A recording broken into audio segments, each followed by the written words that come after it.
मेरे प्रिय आत्मा, एक छोटी सी कहानी से मैं अपनी बात शुरू करना चाहूंगा।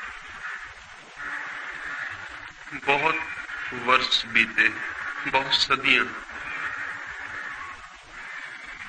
किसी देश में एक बड़ा चित्रकार था।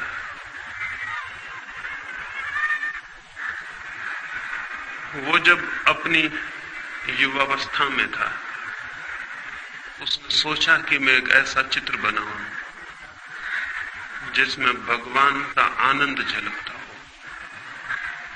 मैं ऐसी दो आंखें चित्रित करूं जिनमें अनंत शांति झलकती हो।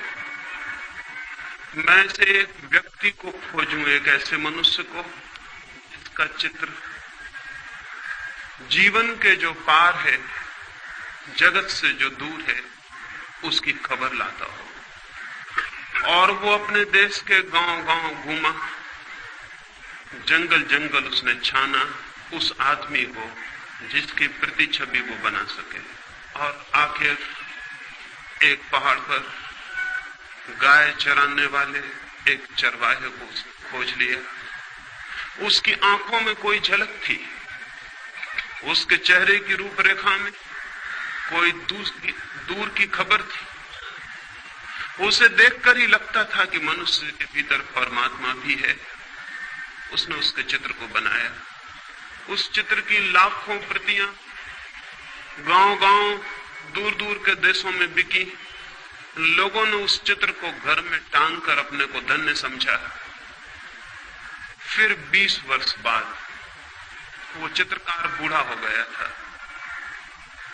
और उस चित्रकार को एक ख्याल और आया।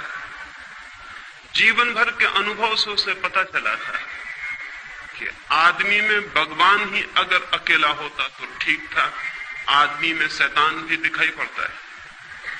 उसने सोचा कि मैं एक चित्र और बनाऊं जिसमें आदमी के भीतर शैतान की छवि हो, तब मेरे दोनों चित्र पूरे मनुष्य के चित्र बन सकेंगे।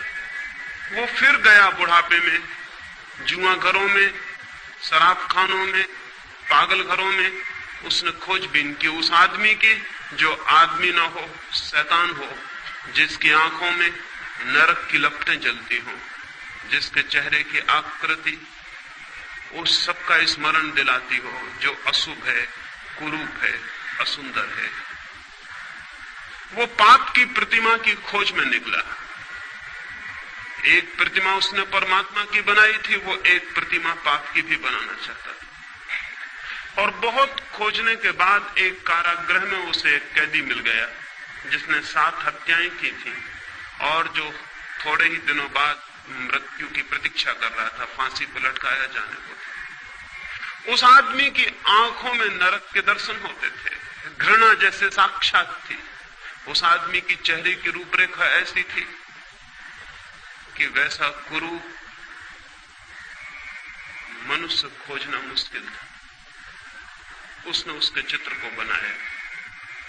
जिस दिन उसका चित्र बन के पूरा हुआ, वो अपने पहले चित्र को भी लेकर कारागृह में आया और दोनों चित्रों को पास पास रख के देखने लगा कि कौन सी कलाकृति श्रेष्ठ बनी। तय करना मुश्किल था। चित्रकार खुद भी मुग्ध हो गया था। दोनों ही चित्र अद्भुत थे। कौन सा श्रेष्ठ था कला की दृष्टि से, यह तय करना मुश्किल था। और तभी उस चित्रकार को पीछे किसी की रोने की आवाज सुनाई पड़ी। लौट के देखा तो वो कैदी जंजीरों में बंधा रो रहा है जिसकी उसने तस्वीर बनाई थी। वो चित्रकार हैरान हुआ। उसने कहा कि मेरे दोस्त, तुम क्यों रोते हो? चित्रों को देखकर तुम्हें क्या तकलीफ हुई? उस आदमी ने कहा, मैंने इतने दिन तक छिपाने की कोशिश की, लेकिन आज मैं हार गया हूं। शायद तुम्हें पता नहीं कि पहली तस्वीर भी तुमने मेरी ही बनाई थी। ये दोनों तस्वीरें मेरी। 20 साल पहले पहाड़ पर जो आदमी तुम्हें मिला था वो मैं ही। और इसलिए रोता हूं कि मैंने 20 साल में कौन सी यात्रा कर ली, स्वर्ग से नरक की, परमात्मा से पाप की। पता नहीं ये कहानी कहां तक सच हो या ना हो, लेकिन हर आदमी के जीवन में 2 तस्वीरें हैं। हर आदमी के भीतर शैतान है और हर आदमी के भीतर परमात्मा भी, और हर आदमी के भीतर नरक की भी संभावना है और स्वर्ग की भी। हर आदमी के भीतर सौंदर्य के फूल भी खिल सकते हैं और कुरूपता के गंदे डबरे भी बन सकते हैं। प्रत्येक आदमी इन दो यात्राओं के बीच निरंतर डोल रहा है। ये दो छोर हैं जिनमें से आदमी किसी को भी छू सकता है, और अधिक लोग नरक के छोर को छू लेते हैं, और बहुत कम सौभाग्यशाली हैं जो अपने भीतर परमात्मा को उखाड़ पाते हो। क्या हम अपने भीतर परमात्मा को उखाड़ पाने में सफल हो सकते हैं?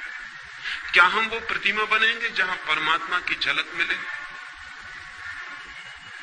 ये कैसे हो सकता है?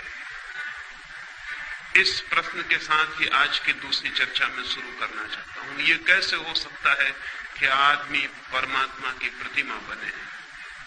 ये कैसे हो सकता है कि आदमी का जीवन एक स्वर्ग बने, एक सुवास, एक सुगंध, एक सौंदर्य? ये कैसे हो सकता है कि मनुष्य उसे जान ले जिसकी कोई मृत्यु नहीं? ये कैसे हो सकता है कि मनुष्य परमात्मा के मंदिर में प्रविष्ट हो जाए? होता तो उल्टा है। बचपन में हम कहीं स्वर्ग में होते हैं और बूढ़े होते होते नरक तक पहुंच जाते हैं। होता उल्टा है।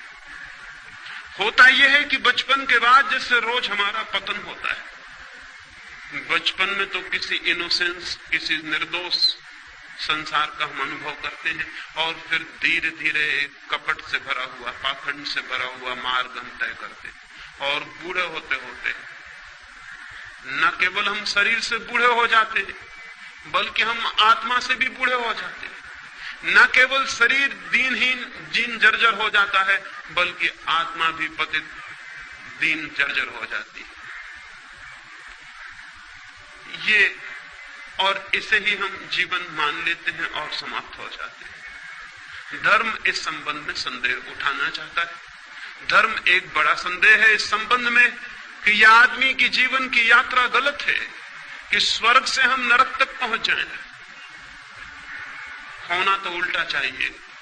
जीवन की यात्रा उपलब्धि की यात्रा होनी चाहिए, कि हम दुख से आनंद तक पहुंचे, हम अंधकार से प्रकाश तक पहुंचे, हम मृत्यु से अमृत तक पहुंच जाएं। प्राणों के प्राण की अभिलाषा और प्यास भी वही है। प्राणों में एक ही आकांक्षा है कि मृत्यु से अमृत तक कैसे पहुंचे। प्राणों में एक ही प्यास है कि हम अंधकार से आलोक को कैसे उपलब्ध हो। प्राणों की एक ही मांग है कि हम असत्य से सत्य तक कैसे जा सकते हैं। निश्चित ही सत्य की यात्रा के लिए, निश्चित ही स्वयं के भीतर परमात्मा की खोज के लिए व्यक्ति को ऊर्जा का एक संग्रह चाहिए, कंजर्वेशन चाहिए। व्यक्ति को शक्ति का एक संवर्धन चाहिए। उसके भीतर शक्ति इकट्ठी हो कि वो शक्ति का एक स्रोत बन जाए, तभी व्यक्तित्व को स्वर्ग तक ले जाया जा सकता है। स्वर्ग निर्बलों के लिए नहीं है। जीवन के सत्य उनके लिए नहीं है जो दीनहीन हो जाते हैं शक्ति को खोकर, जो जीवन की सारी शक्ति को खो देते हैं और भीतर दुर्बल और दीन हो जाते हैं। वे यात्रा नहीं कर सकते। उस यात्रा पर चढ़ने के लिए, उन पहाड़ों पर चढ़ने के लिए शक्ति चाहिए, और शक्ति का संवर्धन धर्म का सूत्र है। शक्ति का संवर्धन, कंजर्वेशन ऑफ एनर्जी। कैसे शक्ति इकट्ठी हो कि हम शक्ति के उबलते हुए भंडार हो जाएं, लेकिन हम तो दीनहीन जन हैं। सारी शक्ति खोकर हम धीरे धीरे निर्बल होते चले जाते। सब खो जाता है, भीतर रिक्तता रह जाती है, खाली, भीतर एक खालीपन के अतिरिक्त और कुछ भी नहीं छूटता। हम शक्ति को कैसे खो देते हैं? मनुष्य का शक्ति को खोने का सबसे बड़ा द्वार सेक्स है। काम मनुष्य की शक्ति के खोने का सबसे बड़ा द्वार है, जहां से वो शक्ति को खोता है। और जैसे मैंने कल आपसे कहा, कोई कारण है जिसकी वजह से वो शक्ति को खोता है। शक्ति को कोई भी खोना नहीं चाहता है। कौन शक्ति को खोना चाहता है? लेकिन कुछ झलक है उपलब्धि की, उस झलक के लिए आदमी शक्ति को खोने को राजी हो जाता है। काम के क्षणों में कुछ अनुभव है, उस अनुभव के लिए आदमी सब कुछ खोने को तैयार हो जाता है। अगर वो अनुभव किसी और मार्ग से उपलब्ध हो सके तो मनुष्य सेक्स के माध्यम से शक्ति को खोने को कभी भी तैयार नहीं हो सकता। क्या और कोई द्वार है उस अनुभव को पाने का? क्या और कोई मार्ग है उस अनुभूति को उपलब्ध करने का, जहां हम अपने प्राणों की गहरी से गहराई में उतर जाते हैं, जहां हम जीवन का ऊंचा से ऊंचा शिखर छूते हैं, जहां हम जीवन की शांति और आनंद की एक झलक पाते हैं? क्या कोई और मार्ग है? क्या कोई और मार्ग है अपने भीतर पहुंच जाने का? क्या स्वयं की शांति और आनंद के स्रोत तक पहुंच जाने की और कोई सीढ़ी है? अगर वो सीढ़ी हमें दिखाई पड़ जाए तो जीवन में एक क्रांति घटित हो जाती है। आदमी काम के प्रति विमुख और राम के प्रति सन्मुख हो जाता है। एक क्रांति घटित हो जाती है, एक नया द्वार खुल जाता है। मनुष्य की जाति को अगर हम नया द्वार न दे सकें तो मनुष्य एक रिपीटेटिव सर्किल में, एक पुनरुक्ति वाले चक्कर में घूमता है और नष्ट होता है। लेकिन आज तक सेक्स के संबंध में जो भी धारणाएं रही हैं, वो मनुष्य को सेक्स के अतिरिक्त नया द्वार खोलने में समर्थ नहीं बना पाई, बल्कि एक उल्टा उपद्रव हुआ। प्रकृति एक ही द्वार देती है मनुष्य को, वो सेक्स का द्वार है। अब तक की शिक्षाओं ने वो द्वार भी बंद कर दिया और नया द्वार खोला नहीं। शक्ति भीतर घूमने लगी और चक्कर काटने लगी, और अगर नया द्वार शक्ति के लिए न मिले तो घूमती हुई शक्ति मनुष्य को विक्षिप्त कर देती है, पागल कर देती है। और विक्षिप्त मनुष्य फिर न केवल उस द्वार से जो सेक्स का सहज द्वार था निकलने की चेष्टा करता है, वो दीवालों और खिड़कियों को तोड़कर भी उसकी शक्ति बाहर बहने लगती है। वो अप्राकृतिक मार्गों से भी सेक्स की शक्ति बाहर बहने लगती है। ये दुर्घटना घटी है। ये मनुष्य जाति के बड़े से बड़े दुर्भाग्यों में से एक है। नया द्वार नहीं खोला गया और पुराना द्वार बंद कर दिया गया। इसलिए मैं सेक्स के विरोध में, दुश्मनी के लिए, दमन के लिए अब तक जो भी शिक्षाएं दी गई हैं, उन सबके स्पष्ट विरोध में खड़ा हुआ। उन सारी शिक्षाओं से मनुष्य की सेक्सुअलिटी बढ़ी है, कम नहीं हुई, बल्कि विकृत हुई। क्या करें? लेकिन कोई और द्वार खोला जा सकता है? मैंने आपसे कल कहा, संभोग के क्षण की जो प्रतीति है, वो प्रतीति दो बातों की है, टाइमलेसनेस और इगोलेसनेस की। समय शून्य हो जाता है और अहंकार विलीन हो जाता है। समय शून्य होने से और अहंकार विलीन होने से हमें उसका एक झलक मिलती है जो हमारा वास्तविक जीवन है। लेकिन क्षण भर की झलक और हम वापस अपनी जगह खड़े हो जाते हैं, और एक बड़ी ऊर्जा, एक बड़ी वैद्युतिक शक्ति का प्रवाह है, इसमें हम खो देते हैं। फिर उस झलक की याद, स्मृति मन को पीड़ा देती रहती है। हम वापस उस अनुभव को पाना चाहते हैं, वापस उस अनुभव को पाना चाहते हैं। और वो झलक कितनी छोटी है, एक क्षण में खो जाती है। ठीक से उसकी स्मृति भी नहीं रह जाती कि क्या थी झलक, हमने क्या जाना था। बस एक धुन, एक अर्ज, एक पागल प्रतीक्षा रह जाती है फिर उस अनुभव को पाने की। और जीवन भर आदमी इसी चेष्टा में संलग्न रहता है, लेकिन उस झलक को एक क्षण से ज्यादा नहीं पा सकता है। वही झलक ध्यान के माध्यम से भी उपलब्ध होती है। मनुष्य की चेतना तक पहुंचने के दो मार्ग हैं, काम और ध्यान, सेक्स और मेडिटेशन। सेक्स प्राकृतिक मार्ग है जो प्रकृति ने दिया हुआ है, जानवरों को भी दिया हुआ है, पक्षियों को भी दिया हुआ है, पौधों को भी दिया हुआ है, मनुष्यों को भी दिया हुआ है। और जब तक मनुष्य केवल प्रकृति के दिए हुए द्वार का उपयोग करता है, तब तक वो पशुओं से ऊपर नहीं हो सकता। वो सारा द्वार तो पशुओं के लिए भी उपलब्ध है। मनुष्यता का प्रारंभ उस दिन से होता है जिस दिन से मनुष्य सेक्स के अतिरिक्त एक नया द्वार खोलने में समर्थ हो जाता है। उसके पहले हम मनुष्य नहीं है, नाम मात्र को मनुष्य। उसके पहले हमारे जीवन का केंद्र पशु का केंद्र है, प्रकृति का केंद्र है। तब तक हम उसके ऊपर नहीं उठ पाए, उसे ट्रांसेंड नहीं कर पाए, उसका अतिक्रमण नहीं कर पाए। तब तक हम पशुओं की भांति ही जीते हैं। हमने कपड़े मनुष्यों के पहन रखे, हमने भाषा मनुष्यों की बोलते, हमने सारा रूप मनुष्यों का पैदा कर रखा है, लेकिन भीतर गहरे से गहरे मन के तल पर हम पशुओं से ज्यादा नहीं होते, नहीं हो सकते हैं। और इसलिए जरा सा मौका मिल जाए और हमारी मनुष्यता को जरा सी छूट मिल जाए तो हम तत्काल पशु हो जाते हैं। हिंदुस्तान पाकिस्तान का बंटवारा हुआ और हमें दिखाई पड़ गया कि आदमी के कपड़ों के भीतर जानवर बैठा हुआ है। हमें दिखाई पड़ गया कि वो लोग जो कल मस्जिद में प्रार्थना करते थे और मंदिर में गीता पढ़ते थे, वो क्या कर रहे हैं? वो हत्याएं कर रहे हैं, वो बलात्कार कर रहे हैं, वो सब कुछ कर रहे हैं। वही लोग जो मंदिरों मस्जिदों में दिखाई पड़ते थे, वही लोग बलात्कार करते हुए दिखाई पड़ने लगे। क्या हो गया इनको?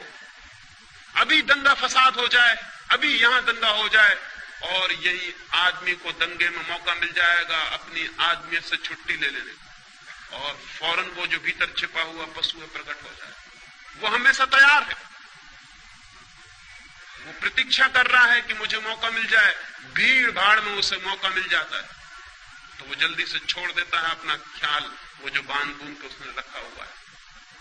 भीड़ में मौका मिल जाता है उसे भूल जाने का कि मैं भूल जाऊं अपने को। इसलिए आज तक अकेले आदमियों ने उतने पाप नहीं किए हैं जितने भीड़ में आदमियों ने पाप किए। अकेला आदमी थोड़ा डरता है कि कोई देख लेगा, अकेला आदमी थोड़ा सोचता है कि मैं ये क्या कर रहा हूं। अकेले आदमी को अपने कपड़ों की थोड़ी फिक्र होती है कि लोग क्या कहेंगे, जानवर हो। लेकिन जब बड़ी भीड़ होती है तो अकेला आदमी कहता आप कौन देखता, आप कौन पहचानता। वो भीड़ के साथ एक हो जाता है, उसकी आइडेंटिटी मिट जाती है। अब वो फला नाम का आदमी नहीं, अब एक बड़ी भीड़ है और बड़ी भीड़ जो करती है वो भी करता है, हत्या करता है, आग लगाता है, बलात्कार करता है। भीड़ में उसे मौका मिल जाता है कि वो अपने पशु को फिर से छुट्टी दे दे जो उसके भीतर छिपा है। और इसीलिए आदमी 10-5 वर्षों में युद्ध की प्रतीक्षा करने लगता है, दंगों की प्रतीक्षा करने लगता है। अगर हिंदू मुस्लिम का बहाना मिल जाए तो हिंदू मुस्लिम सही, अगर हिंदू मुस्लिम का ना मिले तो गुजराती मराठी भी काम कर सकता है। अगर गुजराती मराठी ना हो तो हिंदी बोलने वाला और गैर हिंदी बोलने वाला भी काम कर सकता है। कोई भी बहाना चाहिए आदमी को, उसके भीतर के पशु को छुट्टी चाहिए। वो घबरा जाता है, पशु भीतर बंद रहते रहते वो कहता मुझे प्रकट होने दो। और आदमी के भीतर का पशु तब तक नहीं मिटता है जब तक पशुता का जो सहज मार्ग है उसके ऊपर मनुष्य की चेतना ना उठे। पशुता का सहज मार्ग, हमारी ऊर्जा, हमारी शक्ति का एक ही द्वार है बहने का, वो है सेक्स। और वो द्वार बंद कर दें तो कठिनाई खड़ी हो जाती है। उस द्वार को बंद करने के पहले नए द्वार का उद्घाटन होना जरूरी है, जीवन चेतना नई दिशा में प्रवाहित हो सके। लेकिन ये हो सकता है ये आज तक किया नहीं गया, नहीं किया गया क्योंकि दमन सरल मालूम पड़ा, रूपांतरण कठिन। दबा देना किसी बात को आसान है, बदलने की विधि और साधना की जरूरत है। इसलिए हमने सरल मार्ग का उपयोग किया कि दबा दो अपने भीतर। लेकिन हम ये भूल गए कि दबाने से कोई चीज नष्ट नहीं होती है, दबाने से और बलशाली हो जाती। और हम ये भी भूल गए कि दबाने से हमारा आकर्षण और गहरा होता है। जिसे हम दबाते हैं वो हमारे चेतना की और गहरी परतों में प्रविष्ट हो जाता है। हम उसे दिन में दबा लेते हैं, वो सपनों में हमारे आंखों में झूलने लगता है। हम उसे रोजमर्रा दबा लेते हैं, वो हमारे भीतर प्रतीक्षा करता है कि कब मौका मिल जाए, कब मैं फूट पड़ूं, निकल पड़ूं। जिसे हम दबाते हैं उससे हम मुक्त नहीं होते, हम और गहरे अर्थों में और गहराइयों में और अचेतन में और अनकॉन्शियस तक उसकी जड़ें पहुंच जाती हैं और वो हमें जकड़ लेता है। आदमी सेक्स को दबाने के कारण ही बन गया और जकड़ गया। और यही वजह है, पशुओं का तो सेक्स का कोई अवधि होती है, कोई पीरियड होता है वर्ष में। आदमी की कोई अवधि ना रही, कोई पीरियड ना रहा। आदमी 24 घंटे 12 महीने सेक्सुअल है। सारे जानवरों में कोई जानवर ऐसा नहीं कि जो 12 महीने और 24 घंटे कामुकता से भरा हुआ। उसका वक्त है, उसकी ऋतु है, वो आती है और चला जाता है, और फिर उसका स्मरण भी खो जाता है। आदमी को क्या हो गया? आदमी ने दबाया जिस चीज को, वो फैलकर उसके 24 घंटे और 12 महीने के जीवन पर फैल गई। कभी आपने इस पर विचार किया कि कोई पशु हर स्थिति में हर समय कामुक नहीं होता, लेकिन आदमी हर स्थिति में हर समय कामुक है। जैसे कामुकता उबल रही है, जैसे कामुकता ही सब कुछ है। ये कैसे हो गया? ये दुर्घटना कैसे संभव हुई है? पृथ्वी पर सिर्फ मनुष्य के साथ हुई है और किसी जानवर के साथ नहीं। क्यों? एक ही कारण है, सिर्फ मनुष्य ने दबाने की कोशिश की है, और जिसे दबाया वो जहर की तरह सब तक फैल गया। और दबाने के लिए हमें क्या करना पड़ा? दबाने के लिए हमें निंदा करनी पड़ी, दबाने के लिए हमें गाली देनी पड़ी, दबाने के लिए हमें अपमानजनक भावनाएं पैदा करनी पड़ी। हमें कहना पड़ा सेक्स पाप है, हमें कहना पड़ा कि सेक्स नरक है, हमें कहना पड़ा कि जो सेक्स में है वो गरेत है, निंदित है। हमें ये सारी गालियां खोजनी पड़ी, तभी हम दबाने में सफल हो सके। और हमें ख्याल भी नहीं कि इन निंदाओं और गालियों के कारण हमारा सारा जीवन जहर से भर गया है। नीत्शे ने एक वचन कहा है जो बहुत अर्थपूर्ण है।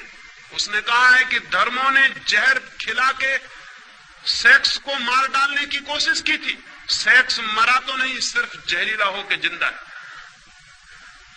मर भी जाता तो ठीक था, वो मरा नहीं। लेकिन और गड़बड़ हो गई बात, वो जहरीला भी हो गया और जिंदा है।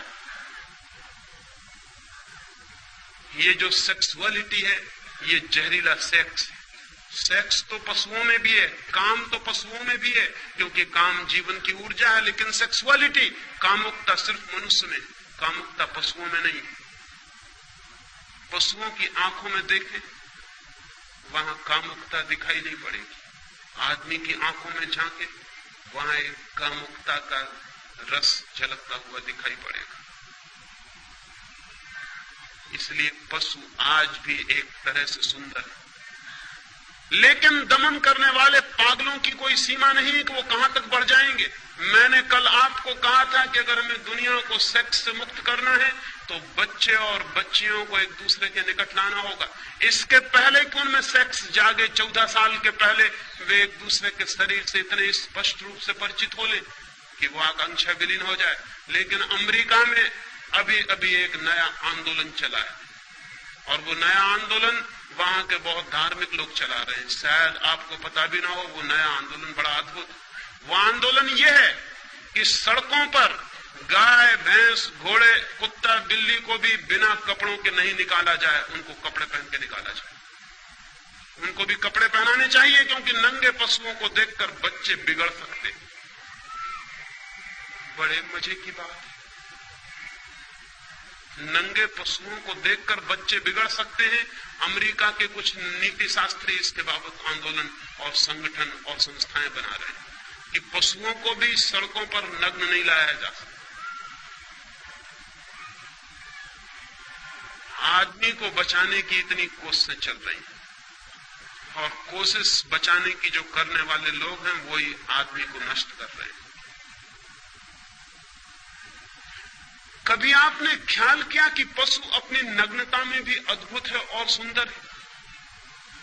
उसकी नग्नता में भी वो निर्दोष है, सरल और सीधा है। कभी आपको पशु नग्न है ये भी ख्याल शायद ही आया हो, जब तक कि आपके भीतर बहुत नंगापन न छिपा हो, तब तक आपको पशु नंगा नहीं दिखाई पड़ सकता है। लेकिन वे जो भयभीत लोग हैं, वे जो डरे हुए लोग हैं, वे भय और डर के कारण सब कुछ कर रहे हैं आज तक, और उनके सब करने से आदमी रोज नीचे से नीचे उतरता जा रहा है। जरूरत तो यह है कि आदमी भी किसी दिन इतना सरल हो कि नग्न खड़ा हो सके, निर्दोष और आनंद से भरा हुआ। जरूरत तो यह है जैसे महावीर जैसा व्यक्ति नग्न खड़ा हो गया। लोग कहते हैं कि उन्होंने कपड़े छोड़े, कपड़ों का त्याग किया। मैं कहता हूं न कपड़े छोड़े न कपड़ों का त्याग किया, चित्त इतना निर्दोष हो गया होगा, इतना इनोसेंट जैसे छोटे बच्चों का, तो वे नग्न खड़े हो गए होंगे। क्योंकि ढांकने को जब कुछ भी नहीं रह जाता तो आदमी नग्न हो सकता है। जब तक ढांकने को कुछ है हमारे भीतर तब तक आदमी अपने को छिपाएगा। जब ढांकने को कुछ भी नहीं है तो नग्न हो सकता है। चाहिए तो एक ऐसी पृथ्वी कि आदमी भी इतना सरल होगा कि नग्न होने में भी उसे कोई पश्चाताप, कोई पीड़ा न होगी, नग्न होने में भी उसे कोई अपराध न होगा। आज तो हम कपड़े पहनकर भी अपराधी मालूम होते हैं, हम कपड़े पहन के भी नंगे हैं, और ऐसे लोग भी रहे हैं जो नग्न होकर भी नग्न नहीं थे।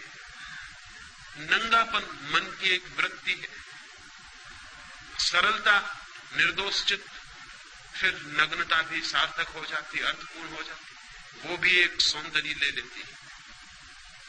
लेकिन अब तक आदमी को जहर पिलाया गया है, और जहर का परिणाम ये हुआ कि हमारा सारा जीवन एक कोने से लेकर दूसरे कोने तक विषाक्त हो गया है। स्त्रियों को हम कहते हैं पति को परमात्मा समझना, और उन स्त्रियों को बचपन से सिखाया गया है कि सेक्स पाप, नरक, वे कल विवाहित होंगी, वे उस पति को कैसे परमात्मा मान सकेंगी जो उन्हें सेक्स में और नरक में ले जा रहा।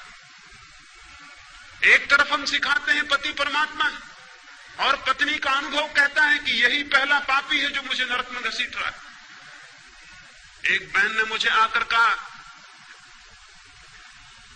पिछली मीटिंग में जब मैं यहां बोला भारतीय विद्या भवन में, तो एक बहन मेरे पास उसी दिन आई और उसने कहा कि मैं बहुत गुस्से में हूं, मैं बहुत क्रोध में हूं।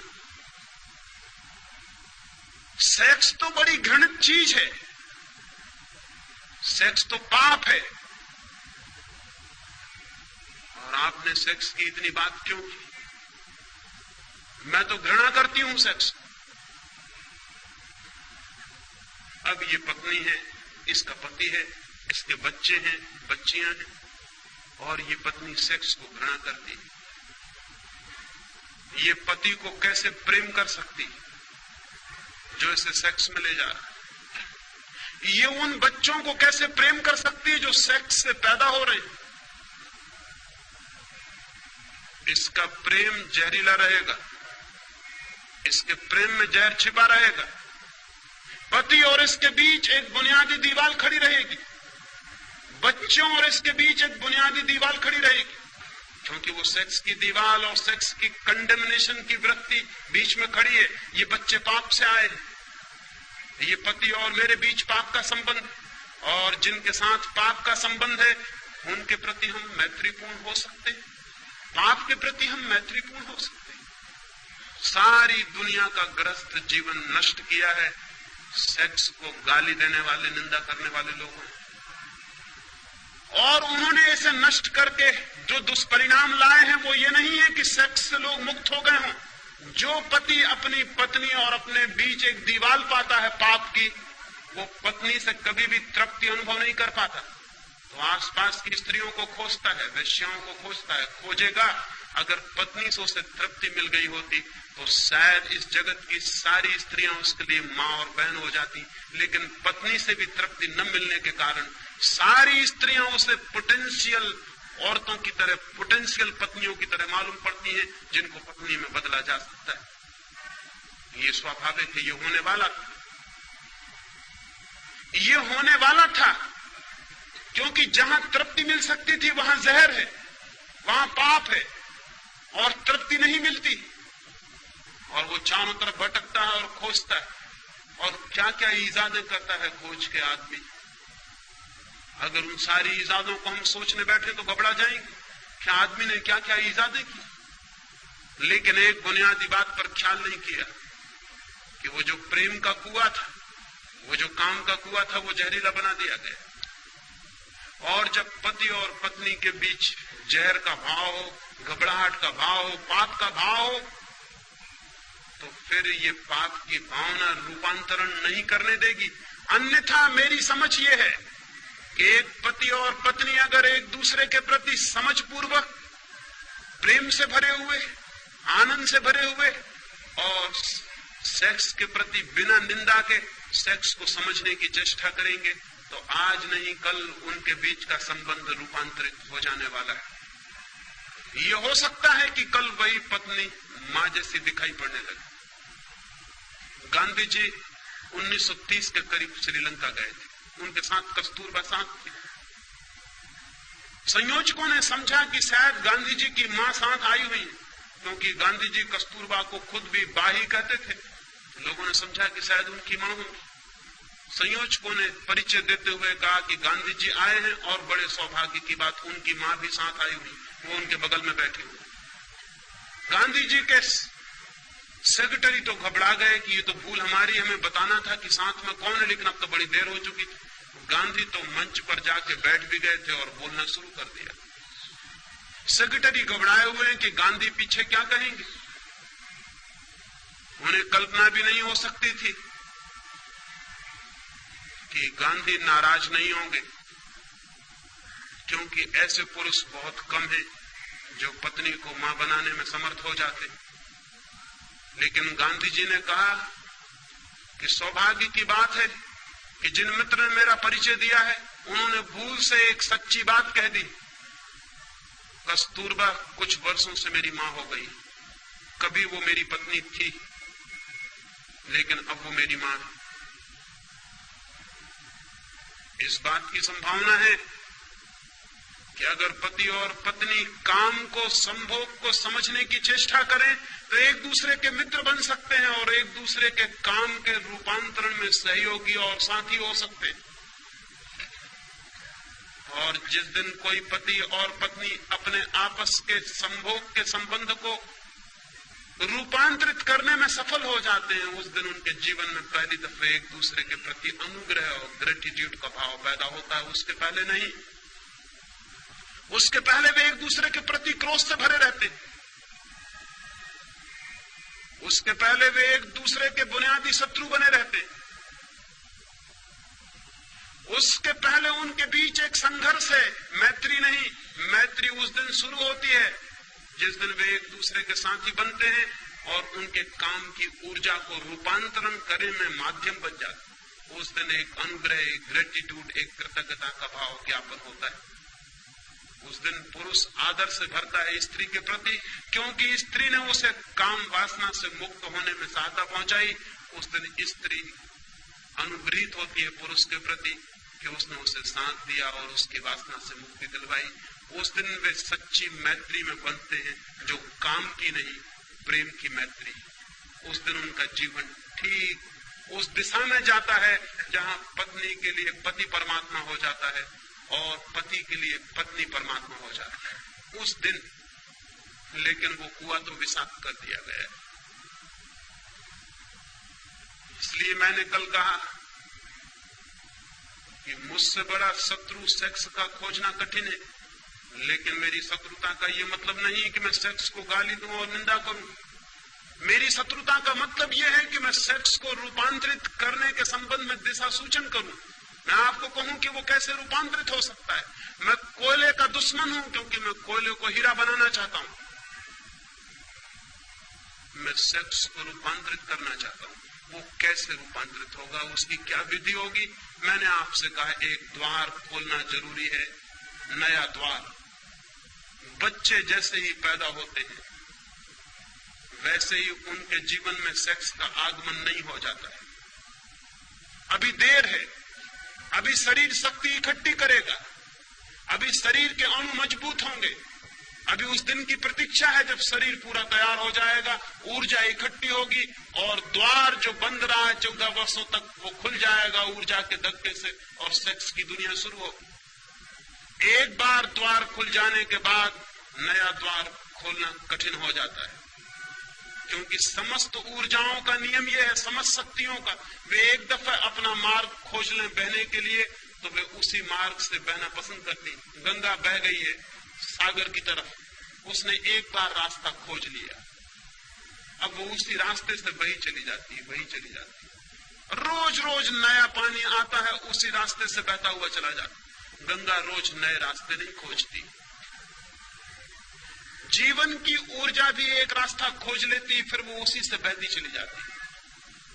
अगर जमीन को कामुकता से मुक्त करना है तो सेक्स का रास्ता खुलने के पहले नया रास्ता, ध्यान का रास्ता तोड़ देना जरूरी है। एक एक छोटे बच्चे को ध्यान की अनिवार्य शिक्षा और दीक्षा मिलनी चाहिए।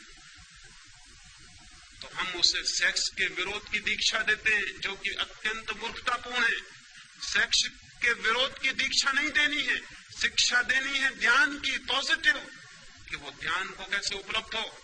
और बच्चे ध्यान को जल्दी उपलब्ध हो सकते हैं क्योंकि अभी उनकी ऊर्जा का कोई भी द्वार खुला नहीं, अभी द्वार बंद है, अभी ऊर्जा संरक्षित है। अभी कहीं भी नए द्वार पर धक्के दिए जा सकते हैं और नया द्वार खोला जा सकता है। फिर यही बूढ़े हो जाएंगे और इन्हें ध्यान में पहुंचना अत्यंत कठिन हो जाएगा। ऐसे ही जैसे एक नया पौधा पैदा होता है, उसकी शाखाएं कहीं भी झुक जाती हैं, कहीं भी झुकाई जा सकती हैं, फिर वही बूढ़ा वृक्ष हो जाता है। फिर हम उसकी शाखाओं को झुकाने की कोशिश करते हैं, फिर शाखाएं टूट जाती हैं, झुकती नहीं। बूढ़े लोग ध्यान की चेष्टा करते हैं दुनिया में, जो बिल्कुल ही गलत है। ध्यान की सारी चेष्टा छोटे बच्चों पर की जानी चाहिए। लेकिन मरने के करीब पहुंच के आदमी ध्यान में उत्सुक होता है। वो पूछता है ध्यान क्या, योग क्या, हम कैसे शांत हो जाएं? जब जीवन की सारी ऊर्जा खो गई, जब जीवन के सब रास्ते सख्त और मजबूत हो गए, जब झुकना और बदलना मुश्किल हो गया, तब वो पूछता है अब मैं कैसे बदल जाऊं? एक पैर आदमी कब्र में डाल लेता है, दूसरा पैर बाहर रख के पूछता है ध्यान का कोई रास्ता है?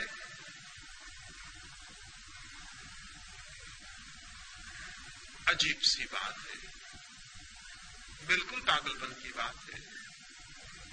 ये पृथ्वी कभी भी शांत और ध्यानस्थ नहीं हो सकेगी जब तक ध्यान का संबंध पहले दिन के पैदा हुए बच्चे से हम न जोड़ेंगे। अंतिम दिन के व्रत से नहीं जोड़ा जा सकता।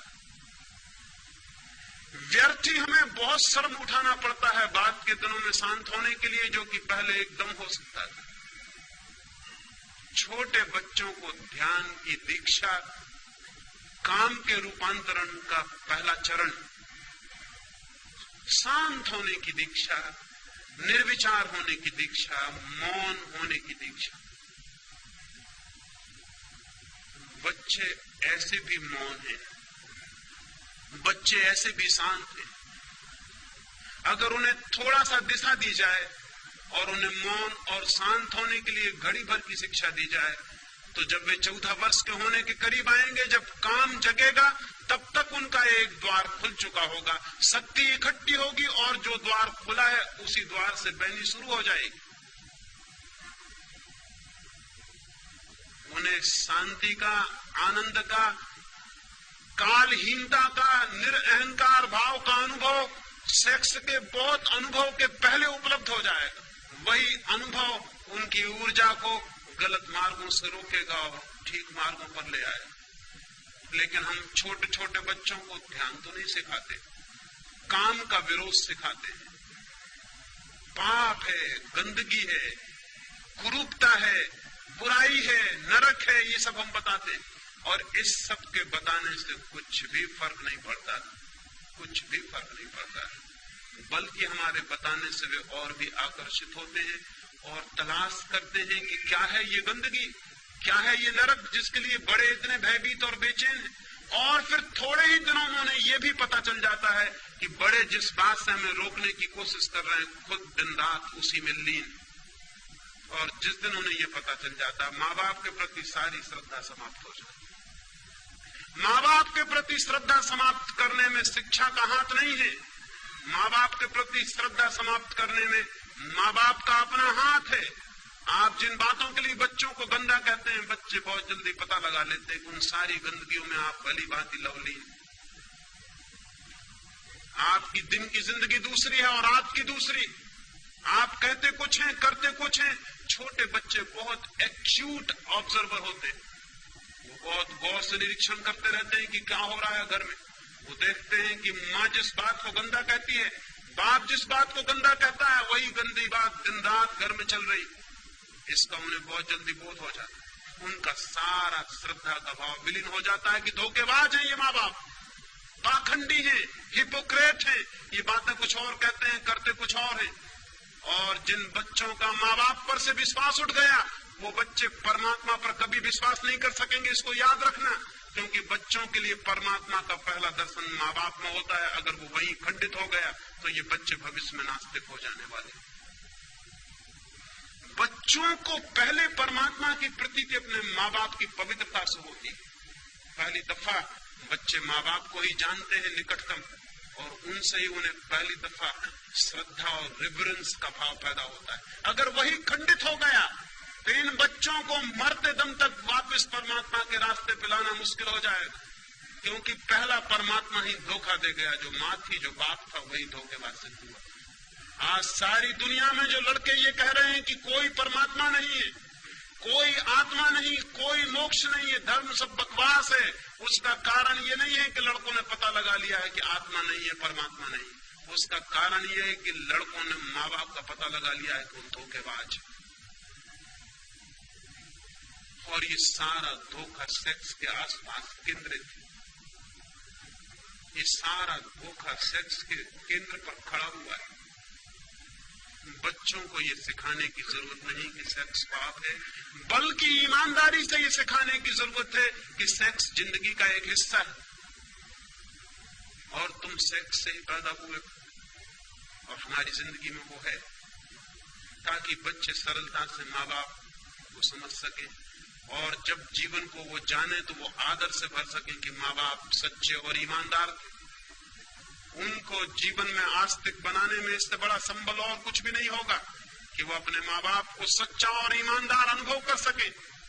लेकिन आज सब बच्चे जानते हैं कि माँ बाप बेईमान और धोखेबाज। ये बच्चे और माँ बाप के बीच एक कलह का कारण बनता है।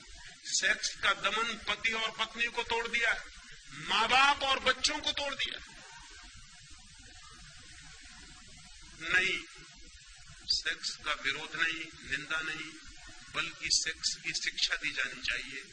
जैसे ही बच्चे पूछने को तैयार हो जाएं, जो भी जरूरी मालूम पड़े, जो उनके समझ के योग मालूम पड़े, वो सब उन्हें बता दिया जाना चाहिए, ताकि वे सेक्स के संबंध में अति उत्सुक न हो, ताकि उनका आकर्षण न पैदा हो, ताकि वो दीवाने होकर गलत रास्तों से जानकारी पाने की कोशिश न करें।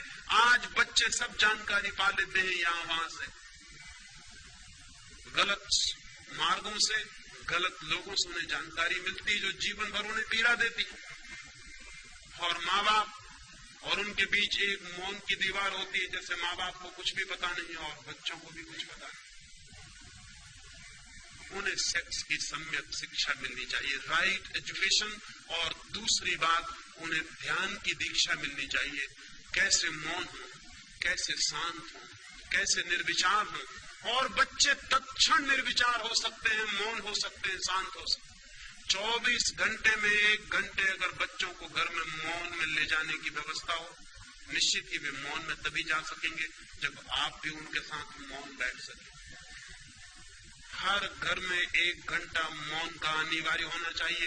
एक दिन खाना न मिले घर में तो चल सकता है, लेकिन 1 घंटा मौन के बिना घर नहीं चल सकता।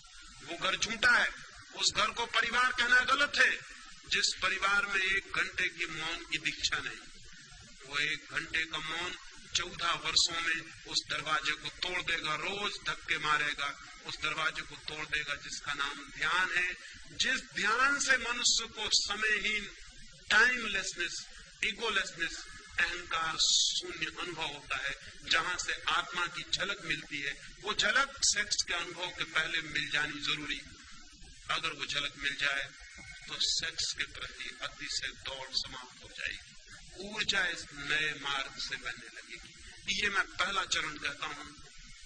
ब्रह्मचर्य की साधना में, सेक्स के ऊपर उठने की साधना में, सेक्स की ऊर्जा के ट्रांसफॉर्मेशन के लिए पहला चरण है ध्यान और दूसरा चरण है प्रेम। बच्चे को बचपन से ही प्रेम की दीक्षा दी जानी चाहिए। हम अब तक यही सोचते रहे हैं कि प्रेम की शिक्षा मनुष्य को सेक्स में ले जाएगी। ये बात अत्यंत भ्रांत है। सेक्स की शिक्षा तो मनुष्य को प्रेम में ले जा सकती है, लेकिन प्रेम की शिक्षा कभी किसी मनुष्य को सेक्स में नहीं ले जाती। बल्कि सच्चाई उल्टी है, जितना प्रेम विकसित होता है उतनी ही सेक्स की ऊर्जा प्रेम में रूपांतरित होकर बटनी शुरू हो जाती। जो लोग जितने कम प्रेम से भरे होते हैं उतने ही ज्यादा कामुक होंगे, उतने ही सेक्सुअल होंगे। जिनके जीवन में जितना कम प्रेम है उनके जीवन में उतनी ही ज्यादा घृणा होगी। जिनके जीवन में जितना कम प्रेम है उनके जीवन में उतना ही विद्वेष होगा। जिनके जीवन में जितना कम प्रेम है उनके जीवन में उतनी ही ईर्ष्या होगी। जिनके जीवन में जितना कम प्रेम है उतनी ही उनके जीवन में प्रतिस्पर्धा होगी। जिनके जीवन में जितना कम प्रेम है उनके जीवन में उतनी चिंता और दुख होगा। दुख, चिंता, ईर्ष्या, घृणा, द्वेष, इन सबसे जो आदमी जितना ज्यादा घिरा है उसकी शक्तियां सारी की सारी भीतर इकट्ठी हो जाती हैं। उनके निकास का कोई मार्ग नहीं रह जाता। उनके निकास का एक ही मार्ग रह जाता है, वो सेक्स। प्रेम शक्तियों का निकास बनता है। प्रेम बहाव है, क्रिएशन, सृजनात्मक है प्रेम, इसलिए वो बहता है और एक तृप्ति लाता है। वो तृप्ति सेक्स की तृप्ति से बहुत ज्यादा कीमती और गहरी। जिसे वो तृप्ति मिल गई वो फिर कंकड़ पत्थर नहीं बीनता, जिसे हीरे जवाहरात मिलने शुरू हो जाते। लेकिन घृणा से भरे आदमी को वो तृप्ति कभी नहीं मिलती। घृणा में वो तोड़ देता है चीजों को, लेकिन तोड़ने से कभी किसी आदमी को कोई तृप्ति नहीं मिलती। तृप्ति मिलती है निर्माण करने से। द्वेष से भरा आदमी संघर्ष करता है, लेकिन संघर्ष से कोई तृप्ति नहीं मिलती। तृप्ति मिलती है दान से, देने से, छीन लेने से नहीं। संघर्ष करने वाला छीन लेता है, छीनने से वो तृप्ति कभी नहीं मिलती जो किसी को दे देने से और दान से उपलब्ध होती है। महत्वाकांक्षी आदमी एक पद से दूसरे पद की यात्रा करता रहता है, लेकिन कभी भी शांत नहीं हो पाता। शांत वे होते हैं जो पदों की यात्रा नहीं बल्कि प्रेम की यात्रा करते हैं, जो प्रेम के एक तीर्थ से दूसरे तीर्थ की यात्रा करते हैं। जितना आदमी प्रेमपूर्ण होता है उतना तृप्ति, एक कंटेंटमेंट, एक गहरा संतोष, एक आनंद का भाव, एक उपलब्धि का भाव उसके प्राणों के रग रग में बहने लगता है। उसके सारे शरीर से एक रस झलकने लगता है जो तृप्ति का रस है, जो आनंद का रस है। वैसा तृप्त आदमी सेक्स की दिशाओं में नहीं जाता। जाने के लिए, रोकने के लिए चेष्टा नहीं करनी पड़ती, वो जाता ही नहीं। क्योंकि यही तृप्ति क्षण भर को सेक्स से मिलती थी, प्रेम से ये तृप्ति 24 घंटे को मिल जाती। तो दूसरी दिशा है कि व्यक्तित्व का अधिकतम विकास प्रेम के मार्गों पर होना चाहिए। हम प्रेम करें, हम प्रेम दें, हम प्रेम में जिए। और जरूरी नहीं है कि हम प्रेम मनुष्य को ही देंगे तभी प्रेम की दीक्षा होगी। प्रेम की दीक्षा तो पूरे व्यक्तित्व के प्रेम पूर्ण होने की दीक्षा है। वो तो टू बी लविंग होने की दीक्षा है। एक पत्थर को भी हम उठाएं तो ऐसे उठा सकते हैं जैसे मित्र को उठा रहे हैं, और एक आदमी का हाथ भी हम ऐसे पकड़ सकते हैं जैसे शत्रु का हाथ पकड़े हुए। एक आदमी वस्तुओं के साथ भी प्रेमपूर्ण व्यवहार कर सकता है। एक आदमी आदमियों के साथ भी ऐसा व्यवहार करता है जैसा वस्तुओं के साथ भी नहीं करना चाहिए। घृणा से भरा हुआ आदमी वस्तुएं समझता है मनुष्यों को, प्रेम से भरा हुआ आदमी वस्तुओं को भी व्यक्तित्व देता है। एक फकीर से मिलने एक जर्मन यात्री गया हुआ था। वो किसी क्रोध में होगा, उसने दरवाजे पर जोर से जूते खोल दिए। जब जूतों को पटका, धक्का दिया दरवाजे को जोर से। क्रोध में आदमी जूते भी खोलता है तो ऐसे जैसे जूते दुश्मन, दरवाजा भी खोलता है तो ऐसे जैसे दरवाजे से कोई झगड़ा हो। दरवाजे को धक्के देकर वो भीतर गया, उस फकीर से जाके नमस्कार किया। उस फकीर ने कहा कि नहीं, अभी मैं नमस्कार का उत्तर न दे सकूंगा, पहले तुम दरवाजे से और जूतों से क्षमा मांगो। उस आदमी ने कहा, पागल हो गए हैं, दरवाजों और जूतों से क्षमा? क्या उनका भी कोई व्यक्तित्व है?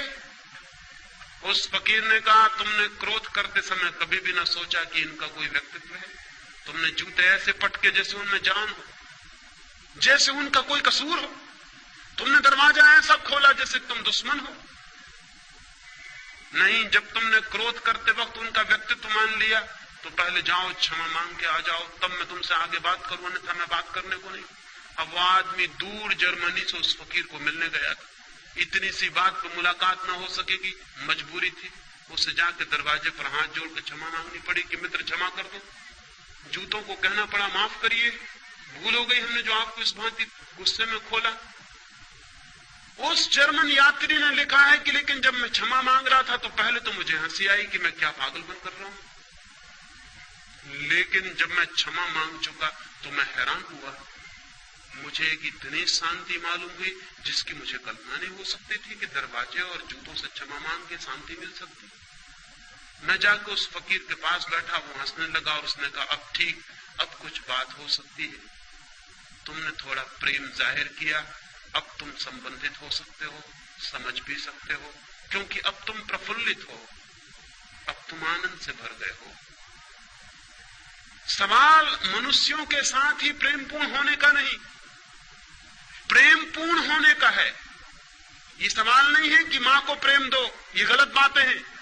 जब कोई मां अपने बच्चे को कहती है कि मैं तेरी मां हूं इसलिए प्रेम कर, तब वो गलत शिक्षा दे रही है, क्योंकि जिस प्रेम में इसलिए लगा हुआ है देयरफॉर वो प्रेम झूठा। जो कहता है इसलिए प्रेम करो कि मैं बाप हूं, वो गलत शिक्षा दे रहा है। वो कारण बता रहा है प्रेम का, प्रेम अकारण होता है, प्रेम कारण सहित नहीं होता। मां कहती मैं तेरी मां हूं, मैंने तुझे इतने दिन पाला पोसा बड़ा किया इसलिए प्रेम कर, वो वजह बता रही, प्रेम खत्म हो गया।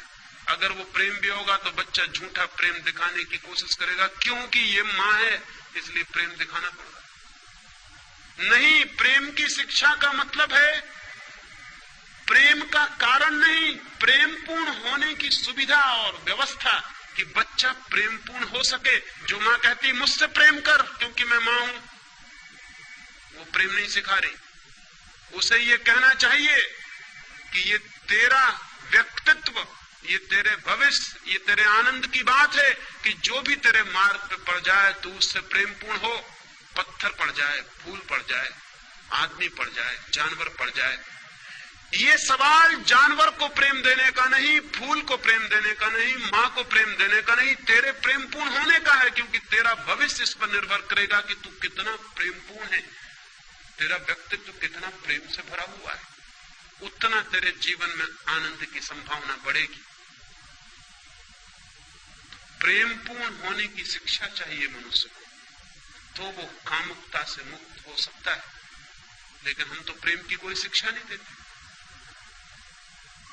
हम तो प्रेम का कोई भाव पैदा नहीं करते। हम तो प्रेम के नाम पर भी जो बातें करते हैं वो झूठी सिखाते हैं उनको। क्या आपको पता है कि एक आदमी एक के प्रति प्रेमपूर्ण और दूसरे के प्रति घृणापूर्ण हो सकता है? यह असंभव है। प्रेमपूर्ण आदमी प्रेमपूर्ण होता है, आदमियों से कोई संबंध नहीं है उस बात का। अकेले में बैठता है तो भी प्रेमपूर्ण होता है, कोई नहीं होता तो भी प्रेमपूर्ण होता है। प्रेमपूर्ण होना उसके स्वभाव की बात है, वो आपसे संबंधित होने का सवाल नहीं। क्रोधी आदमी अकेले में भी क्रोधपूर्ण होता है, घृणा से भरा आदमी अकेले में भी घृणा से भरा होता है। वो अकेले भी बैठा है तो आप उसको देख के कह सकते हैं कि यह आदमी क्रोधी है, हालांकि वो किसी पर क्रोध नहीं कर रहा है, लेकिन उसका सारा व्यक्तित्व क्रोधी। प्रेमपूर्ण आदमी अगर अकेले में बैठा है तो आप कहेंगे यह आदमी कितने प्रेम से भरा हुआ बैठा।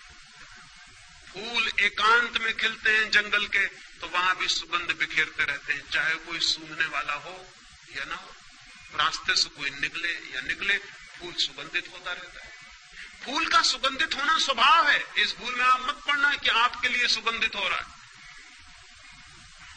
प्रेमपूर्ण होना व्यक्तित्व बनाना चाहिए, वो हमारा व्यक्तित्व हो, इससे कोई संबंध नहीं कि वो किसके प्रति। लेकिन जितने प्रेम करने वाले लोग हैं वो सोचते हैं कि मेरे प्रति प्रेमपूर्ण हो जाओ और किसी के प्रति नहीं, और उनको पता नहीं कि जो सबके प्रति प्रेमपूर्ण नहीं वो किसी के प्रति प्रेमपूर्ण नहीं हो सकता। पत्नी कहती पति से मुझे प्रेम करना बस, फिर आ गया स्टॉप, फिर इधर उधर कहीं देखना मत, फिर और कहीं तुम्हारे प्रेम की जरा सी धारा ना बहे, बस प्रेम यानी इस तरफ।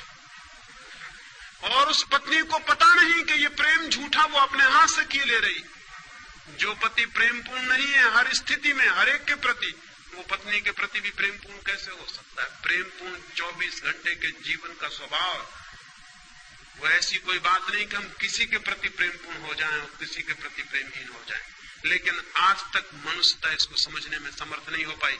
बाप कहता है कि मेरे प्रति प्रेमपूर्ण, लेकिन घर में जो चपरासी है उसके प्रति वो तो नौकर, लेकिन उसे पता नहीं कि जो बेटा एक बूढ़े नौकर के प्रति प्रेमपूर्ण नहीं हो पाया है, वो बूढ़ा नौकर भी किसी का बाप है। वो आज नहीं कल जब उसका बाप भी बूढ़ा हो जाएगा, उसके प्रति भी प्रेमपूर्ण नहीं रह जाएगा। तब ये बाप पछताएगा कि मेरा लड़का मेरे प्रति प्रेमपूर्ण नहीं। लेकिन इस बाप को पता ही नहीं कि लड़का प्रेमपूर्ण हो सकता था उसके प्रति भी, अगर जो भी आसपास थे सबके प्रति प्रेमपूर्ण होने की शिक्षा दी गई होती तो वो इसके प्रति भी प्रेमपूर्ण होता। प्रेम स्वभाव की बात है, संबंध की बात नहीं। प्रेम रिलेशनशिप नहीं है, प्रेम है स्टेट ऑफ माइंड। वो मनुष्य के व्यक्तित्व का भीतरी अंग है।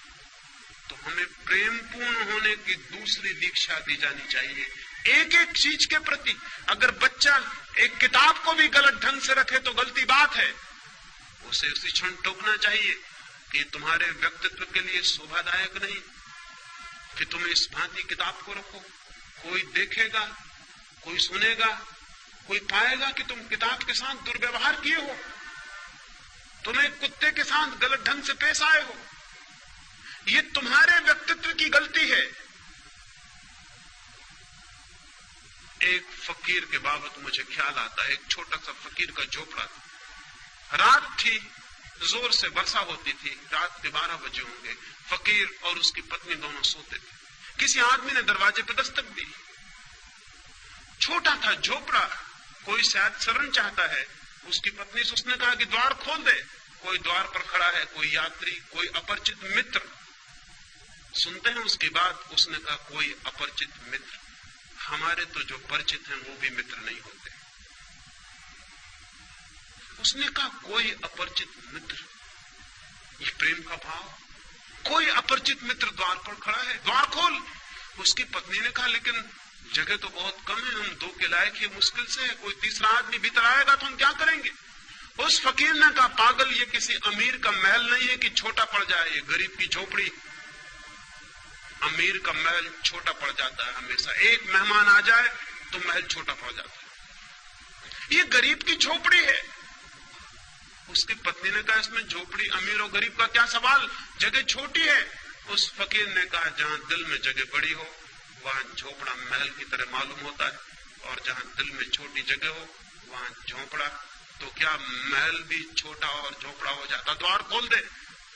द्वार पर खड़े हुए आदमी को वापस कैसे लौटाया जा सकता है? अभी हम दोनों लेटे थे, अब 3 लेट नहीं सकेंगे, तीनों बैठेंगे। बैठने के लिए काफी जगह है। मजबूरी थी, पत्नी को दरवाजा खोल देना पड़ा। एक मित्र आ गया, पानी से भीगा हुआ, उसके कपड़े बदले। फिर वो तीनों बैठ के गपशप करने लगे। दरवाजा फिर बंद है। फिर किन्हीं 2 आदमियों ने दरवाजे पे दस्तक दी। अब उस फकीर ने उस मित्र को कहा, वो दरवाजे के पास था, कि दरवाजा खोल दो, मालूम होता है कोई आया। उस आदमी ने कहा कैसे खोल दो दरवाजा, जगह कहाँ है यहाँ? वो आदमी अभी 2 घड़ी पहले आया था खुद, और भूल गया ये बात कि जिस प्रेम ने मुझे जगह दी थी वो मुझे जगह नहीं दी थी। प्रेम था उसके भीतर, इसलिए जगह दी थी। अब फिर कोई दूसरा आ गया, फिर जगह बनानी पड़ेगी। लेकिन उस आदमी ने कहा नहीं, दरवाजा खोलने की जरूरत नहीं, मुश्किल से हम 3 बैठे हुए। वो फकीर हंसने लगा। उसने कहा बड़े पागल हो, मैंने तुम्हारे लिए जगह नहीं की थी, प्रेम था इसलिए जगह की थी। प्रेम अब भी है, वो तुम पर चुप गई नहीं गया और समाप्त नहीं हो गया। दरवाजा खोलो। अभी हम दूर दूर बैठे हैं, फिर हम पास पास बैठ जाएंगे। पास पास बैठने के लिए काफी जगह है, और रात ठंडी है, पास पास बैठने में आनंद ही और होगा। दरवाजा खोलना पड़ा। 2 आदमी भीतर आ गए। फिर वे पास पास बैठ के गपशप करने लगे, और थोड़ी देर बीती है और रात आगे बढ़ गई और वर्षा हो रही, और एक गधे ने आके सिर लगाया दरवाजे से, पानी में भीग गया है। वो रात शरण चाहता है। उस फकीर ने कहा कि मित्रों, वो 2 मित्र दरवाजे पर बैठे हुए थे जो पीछे आए थे, दरवाजा खोल दो। कोई अपरिचित मित्र फिर आ गया। उन लोगों का ये मित्र वगैरह नहीं है, ये गधा है, इसके लिए जगह खोलने की कोई जरूरत नहीं। उस फकीर ने कहा तुम्हें शायद पता नहीं, अमीर के दरवाजे पर आदमी के साथ भी गधे जैसा व्यवहार किया जाता है। ये गरीब की झोपड़ी है, हम गधे के साथ भी आदमी जैसा व्यवहार करने की आदत से बचे। दरवाजा खोल दो, पर वे दोनों कहने लगे जगह। उस फकीर ने कहा जगह बहुत है, अभी हम बैठे हैं, अब हम खड़े हो जाएंगे, खड़े होने के लिए काफी जगह। और फिर तुम घबराओ मत, अगर जरूरत पड़ेगी तो मैं हमेशा बाहर होने के लिए तैयार हूं। प्रेम इतना कर सकता है। एक लविंग एटीट्यूड, एक प्रेमपूर्ण हृदय बनाने की जरूरत है। जब प्रेमपूर्ण हृदय बनता है तो व्यक्तित्व का एक तृप्ति का भाव, एक रसपूर्ण तृप्ति। क्या आपको कभी ख्याल है जब भी आप किसी के प्रति जरा से प्रेमपूर्ण हुए, पीछे एक तृप्ति की लहर छूट गई? क्या आपको कभी भी ख्याल है कि जीवन में तृप्ति के क्षण वे ही रहे हैं जो बेशर्त प्रेम के क्षण रहे होंगे, जब कोई शर्त ना रही होगी प्रेम की? और जब आपने रास्ते चलते एक अजनबी आदमी को देख के मुस्कुरा दिया हो, उसके पीछे छूट गई तृप्ति का कोई अनुभव है? उसके पीछे साथ आ गया एक शांति का भाव, एक प्राणों में एक आनंद की लहर का कोई पता है? जब राह चलते किसी आदमी को उठा लिया हो, किसी गिरते को संभाल लिया हो, किसी बीमार को एक फूल दे दिया हो, इसलिए नहीं कि वो आपकी मां है, इसलिए नहीं कि वो आपका पिता है, नहीं, वो आपका कोई भी नहीं है, लेकिन एक फूल किसी बीमार को दे देना आनंदपूर्ण है। व्यक्तित्व में प्रेम की संभावना बढ़ती जानी चाहिए। वो इतनी बढ़ जानी चाहिए पौधों के प्रति, पक्षियों के प्रति, पशुओं के प्रति, आदमियों के प्रति, अपरिचितों के प्रति, अनजान लोगों के प्रति, विदेशियों के प्रति जो बहुत दूर है उनके प्रति, चांतारों के प्रति प्रेम हमारा बढ़ता चला जाए। जितना प्रेम हमारा बढ़ता है उतनी ही सेक्स की जीवन में संभावना कम होती चली जाती है। प्रेम और ध्यान दोनों मिलकर उस दरवाजे को खोल देते हैं जो परमात्मा का दरवाजा है। प्रेम धन ध्यान बराबर परमात्मा। प्रेम और ध्यान का जोड़ हो जाए और परमात्मा उपलब्ध हो जाए, और उस उपलब्धि से जीवन में ब्रह्मचर्य फलित होता है। फिर सारी ऊर्जा एक नए ही मार्ग पर ऊपर चढ़ने लगती, फिर बह बह के निकल नहीं जाती, फिर जीवन से बाहर निकल के व्यर्थ नहीं हो जाती, फिर जीवन के भीतरी मार्गों पर गति करने लगती। उसका एक ऊर्ध्व गमन, एक ऊपर की तरफ यात्रा शुरू होती। अभी हमारी यात्रा नीचे की तरफ है। सेक्स ऊर्जा का अधोगमन, नीचे की तरफ बह जाना है। ब्रह्मचर्य ऊर्जा का ऊर्ध्वगमन है, ऊपर की तरफ उठ जाना है। प्रेम और ध्यान ब्रह्मचर्य के सूत्र हैं। तीसरी बात कल आपसे करने को हूं कि ब्रह्मचर्य उपलब्ध होगा तो क्या फल होगा, क्या होगी उपलब्धि, क्या मिल जाएगा। ये दो बातें मैंने आज आपसे कही, प्रेम और ध्यान। मैंने ये कहा कि छोटे बच्चों से इनकी शिक्षा शुरू हो जानी चाहिए। इससे आप ये मत सोच लेना कि अब तो हम बच्चे नहीं रहे इसलिए करने को कुछ बाकी नहीं। ये आप मत सोच के चले जाना, अन्यथा मेरी मेहनत फिजूल गई। आप किसी भी उम्र के हों, ये काम शुरू किया जा सकता है। ये काम कभी भी शुरू किया जा सकता है। हालांकि जितनी उम्र बढ़ती चली जाती है उतना मुश्किल होता चला जाता है। बच्चों के साथ हो सके सौभाग्य, लेकिन कभी भी हो सके सौभाग्य इतनी देर कभी भी नहीं हुई है कि हम कुछ भी ना कर सके। हम आज शुरू कर सकते हैं, और जो लोग सीखने के लिए तैयार हैं वो बूढ़े में भी बच्चों जैसे ही होते हैं। वो बुढ़ापे में भी शुरू कर सकते हैं अगर उनकी सीखने की क्षमता है, अगर लर्निंग का एटीट्यूड है, अगर वो इस ज्ञान से नहीं भर गए कि हमने सब जान लिया और सब पा लिया, तो वे सीख सकते हैं और वे छोटे बच्चों की भांति नई यात्रा शुरू कर सकते हैं। बुद्ध के पास एक भिक्षु कुछ वर्षों से दीक्षित था। एक दिन बुद्ध ने उससे पूछा कि भिक्षु तुम्हारी उम्र क्या है? उस भिक्षु ने कहा मेरी उम्र 5 वर्ष। बुद्ध कहने लगे 5 वर्ष? तुम तो कोई 70 वर्ष के मालूम पड़ते हो, कैसा झूठ बोलते हो। उस भिक्षु ने कहा लेकिन 5 वर्ष पहले ही मेरे जीवन में ध्यान की किरण फूटी, 5 वर्ष पहले ही मेरे जीवन में प्रेम की वर्षा हुई। उसके पहले मैं जीता था वो सपने में जीना था, वो नींद में जीना था, उसकी गिनती अब मैं नहीं करता हूं, कैसे करूं? जिंदगी तो इधर 5 वर्षों से शुरू हुई, इसलिए मैं कहता हूं मेरी उम्र 5 वर्ष। बुद्ध ने अपने भिक्षुओं से कहा, भिक्षुओं इस बात को ख्याल में रख लेना, अपनी उम्र आज से तुम भी इसी तरह जोड़ना, यही उम्र को नापने का ढंग समझना। अगर प्रेम और ध्यान का जन्म नहीं हुआ है तो उम्र फिजूल चली गई। अभी आपका ठीक जन्म भी नहीं हुआ है और कभी भी इतनी देर नहीं हुई जबकि हम प्रयास करें, श्रम करें और हम अपने नए जन्म को उपलब्ध न हो जाए। इसलिए मेरी बात से ये नतीजा मत निकाल लेना आप कि आप तो बचपन के पार हो चुके, इसलिए ये बात आने वाले बच्चों के लिए। कोई आदमी किसी भी क्षण इतने दूर नहीं निकल गया है कि वापस न लौट आए। कोई आदमी कितने ही गलत रास्तों पर चला हो, ऐसी जगह नहीं पहुंच गया है कि ठीक रास्ता उसे दिखाई न पड़ सके। कोई आदमी कितने ही हजारों वर्षों से अंधकार में रह रहा हो, इसका मतलब ये नहीं है कि वो दिया जलाएगा तो अंधकार कहेगा कि मैं 1000 वर्ष पुराना हूं इसलिए नहीं टूटता। दिया जलाने से एक दिन का अंधकार भी टूटता है, 1000 साल का अंधकार भी उसी तरह टूट जाता है। दिया जलाने की चेष्टा बचपन में आसानी से हो सकती है, बाद में थोड़ी कठिनाई है, लेकिन कठिनाई का अर्थ असंभावना नहीं। कठिनाई का अर्थ है थोड़ा ज्यादा श्रम, कठिनाई का अर्थ है थोड़ा ज्यादा संकल्प, कठिनाई का अर्थ है थोड़ा ज्यादा लगन पूर्वक, ज्यादा सातत्य से तोड़ना पड़ेगा व्यक्तित्व की जो बंदी धाराएं हैं उनको, और नए मार्ग खोलने पड़ेंगे। लेकिन जब नए मार्ग की जरा सी भी किरण फूटनी शुरू होती है तो सारा श्रम ऐसा लगता है कि हमने कुछ भी नहीं किया और बहुत कुछ पा लिया है। जब एक किरण भी आती है उस आनंद की, उस सत्य की, उस प्रकाश की, तो लगता है हमने तो बिना कुछ किए पा लिया है, क्योंकि हमने जो किया था उसका तो कोई भी मूल्य नहीं था। जो हाथ में आ गया है वो तो अमूल्य है।